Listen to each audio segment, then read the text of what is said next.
Patay ang isang miyembro ng Metro Parkway Clearing Group ng MMDA matapos mabangga ng SUV.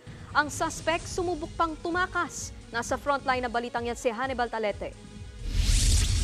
Nakabulagta sa kalsada at wala ng buhay ang isang miyembro ng Metro Parkway Clearing Group ng MMDA nang datna ng aming team sa may Pitwason Underpass sa Quezon City. Pasado alas 2 ng madaling araw nang masagasaan ng SUV ang enforcer na kinilalang si Simon Doctolero. Ayon sa mga kasamahan ng biktima, naglilinis ng tiles ang kanilang grupo sa may underpass. Ang biktima ang nakatoka ng mga siwa ng traffic nang biglang yung sakyan, sobrang bilis na takbo, pinapahinto ko, yung duminto, pinasok ko yung cone na sagi. Yung kasama ko nasagi sa tabi ng cone. Ibuti nga mo na sa gata ko, hindi, nadami din ako.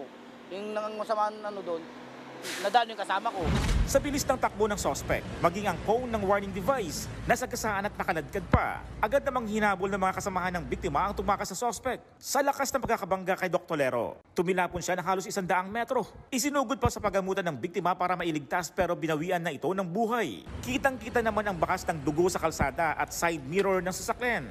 Nayupi rin ang harapan ng SUV. Ngayon, hawak na ng QCPD Traffic Sector 3 ang driver ng SUV. Tumangging magbigay ng pahayag sa media ang suspect. Posibleng maharap sa reklamong reckless imprudence, resulting to homicide ang driver. Nagbabalita mula sa frontline, Hannibal Talete, News 5. Mga kapatid, Nikki de Guzman po. Iba na ang may alam at may pakialam sa panahon ngayon. Para sa tuloy-tuloy na balitaan sa Frontline kahit weekend, mag-follow at mag-subscribe sa social media pages ng News 5.